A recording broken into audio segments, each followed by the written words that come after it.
Hey guys, so in today's video, this is going to be a very quick video because I am getting over a cold. I've been sick all week, so we're gonna make this video pretty quick. But basically this video is going to be all of my least favorite historical American Girl dolls in my collection. So if you guys remember at the beginning of the month, I showed you guys basically all of my favorite, or at least some of my favorite historical dolls in my collection. But today we are going to be doing some of my least favorite. These are just the ones in my collection that I either maybe sometimes forget I have, maybe wish I didn't have, but they're kind of a part of my collection now. Without further ado, let's get started. So the first doll we're going to be talking about is Nenea. I actually got my Nenea secondhand. I got her at Kid to Kid for about $80 for my birthday maybe 2 years ago. She was in her full meat outfit. The first thing I want to say, y'all are probably like, well, if you don't like Nenea, why did you want her, get her, whatever. This is the cutest Nenea personally that I've seen.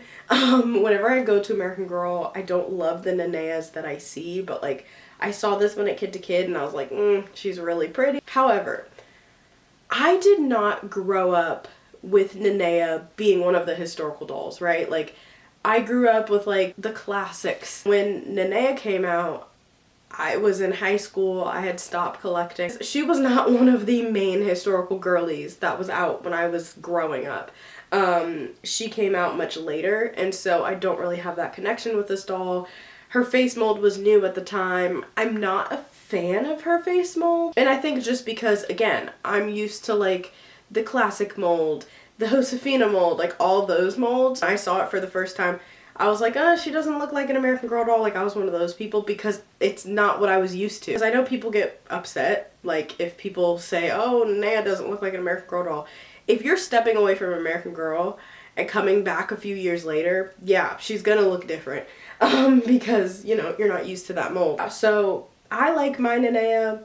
Some of the Neneas I've seen in store, not a huge fan of. The next doll I have on my list is actually Molly. So, as you guys know, again, I have Molly. All these dolls are dolls that I have in my collection. I, growing up, had a very love-hate relationship with Molly. It was kind of like, she was one of those dolls where like sometimes I liked and I really wanted her, and then other times I didn't like her and I didn't want her at all. And that continued, honestly, up to, like, when they re-released her. I almost bought the 35th anniversary version. Still that kind of love-hate, like, oh, I like Molly. No, I don't like Molly. That went on literally my whole childhood until I finally got Molly. And I always say that if I hadn't have gotten Molly at my church's yard sale from a family that I know, I would not own her. Molly was one of the dolls that this woman's daughter had growing up, and it was one of those things where, you know the person wants the doll to go to a good home, and she knew that I was a collector, and I was like, okay, well, I will take her, and also I promised that I would never sell the doll. So Molly is a permanent part of my collection because of that. But otherwise, I would not have her. I mean, I basically got the doll for $1. So, I mean, you can't complain. You can't say no to a, like, dollar doll. So the third doll on my list, kind of like Molly, the third doll is Samantha. So, same thing. Got Samantha from the same family that I got Molly from at my church's yard sale, and she's a white body Samantha. That is, again, another reason why I have her in my collection. Like Molly, I promised the woman that I would never sell Samantha or Molly, and so that is why Samantha's up there. That is why they are still in my collection, because I literally will never get rid of them. The other thing about Samantha is she's a white body doll, so it's kind of like, one, you have the opportunity, which I had at my church's yard sale, to get a white body Samantha for like, what, maybe $5. Like, there was no point of me saying no, and even if I did, like, I would have been so mad later on. And as a kid, I always preferred Nellie over Samantha, but again, when you get presented a white body Samantha, are you gonna say no? The fourth doll I'm going to mention is Felicity. So my Felicity is right there. I really liked Felicity as a kid. She's a doll that I really wanted, but as I got older, I don't know. I think it's just my Felicity. My Felicity's a little bit beat up. Her hair is really dry. I can't say that I hate her. She's definitely not my favorite though, and Do I love her now as much as I did when I was a kid? No. Is her collection absolutely beautiful? Yes. But the only problem with some of her outfits is, like her Christmas outfit, for example, there are so many pieces to it, and it's like, as a collector, I like to have complete or at least close to complete outfits. And for an outfit like that, which I love, there's just so many different pieces that you have to worry about getting. And I don't know, I've just kind of prioritized other historical dolls and their clothing collections over Felicity. Would I replace her with a better looking, better conditioned Felicity? Maybe. No. The next doll on my list is probably going to be a shock to some people, and that is Nikki Hoffman.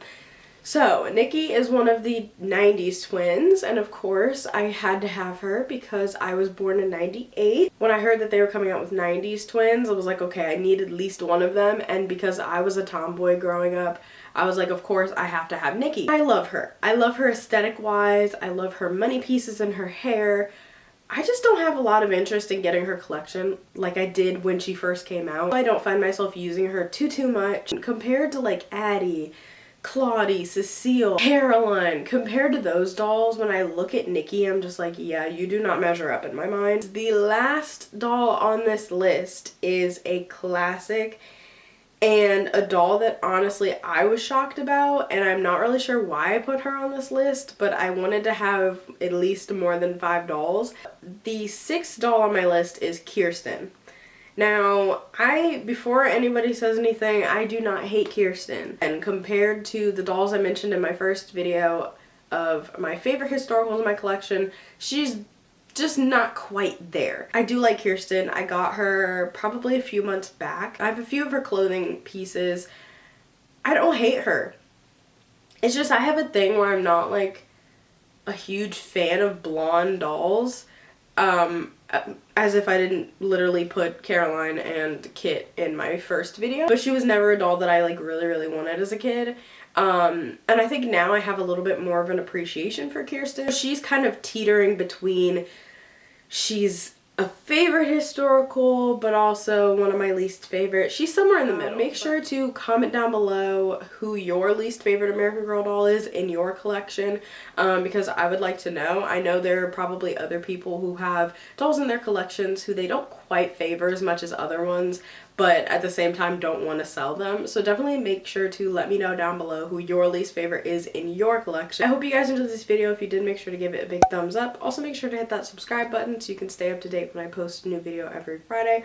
Also make sure to follow me on my AGIG so you can see pictures of some of my dolls. And yeah, bye guys!